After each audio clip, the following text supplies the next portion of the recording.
You've heard it all your life. This world is temporary, just a stage. Don't bother too much about it. Focus only on the day of judgment. But what if that's only half the truth? Yes, this world is temporary.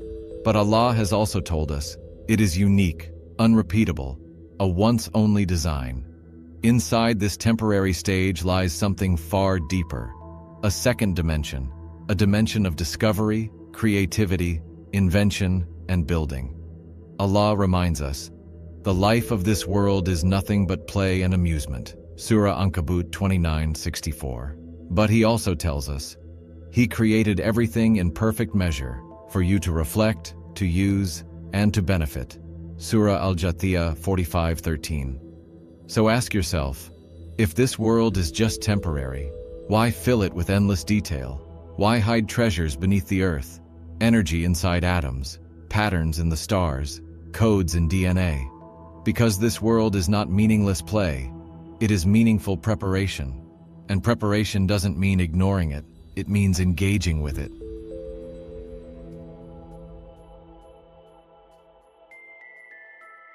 There are two ways to see this world. The first perspective, passive. The world is nothing, just pray, wait, and leave. The second perspective, active. This world is a once-only design. Allah has given access to discover its secrets, to create within creation, to build, explore, and shape. The first perspective creates weakness. The second awakens responsibility. And this is where we uncover something profound. When Allah created Adam, He breathed into him His ruh. Surah Al-Hijr 15:29.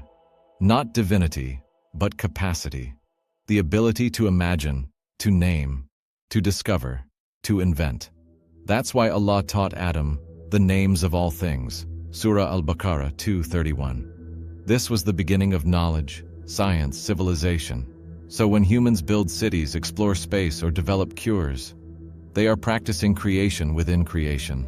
They are fulfilling that original whisper.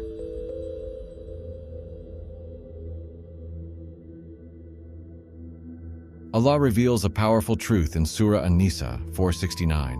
Whoever obeys Allah and the Messenger will be with the prophets, the truthful, the witnesses, and the righteous. Notice this, the witnesses, shuhada. Not just those who die, but those who live as witnesses to Allah's signs. The prophets receive revelation, the truthful preserve it. But the witnesses, they recognize Allah through creation. They connect the seen with the unseen. They see Allah in patterns, in knowledge, in discovery. This is the believer who doesn't ignore the world, but reads it. Because this world is a divine laboratory.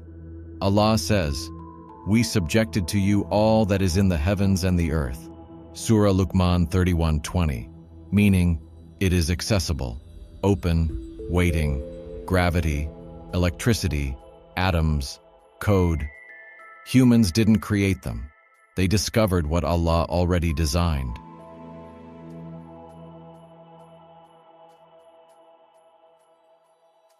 There was a time when Muslims understood this. They didn't just read the Quran, they lived it as an invitation to explore. They built observatories, hospitals, universities. They led the world in science and philosophy. Because they understood, to explore creation is to read another chapter of Allah's signs. But then came a shift. This world doesn't matter. Just focus on the hereafter. And slowly, we fell behind. Others discovered the laws of nature, built technologies, shaped the world. While we said, it's okay, this world is temporary. But think about this. Your exam is temporary too. Would you walk into it and say, I don't care? Or would you give it everything?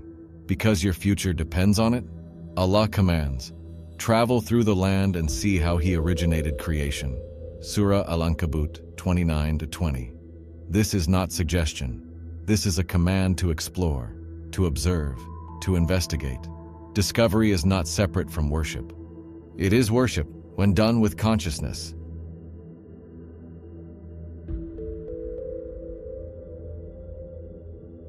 Imagine two Muslims. One says, I'll just pray and wait. The other says, I will use this world to serve, discover, and create. Who fulfilled the trust? Who lived Adam's mission? Who will stand before Allah with a book full of action? This world will never repeat.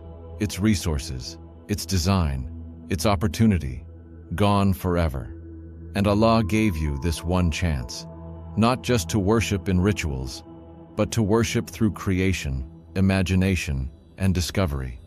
The believer who understands this lives in balance, worshiping in prayer and worshiping in laboratories, in classrooms, in art, in service. This is the forgotten dimension. This is the awakening. This world is temporary, but it is not meaningless. It is your only chance to prove that the whisper placed in Adam was not wasted.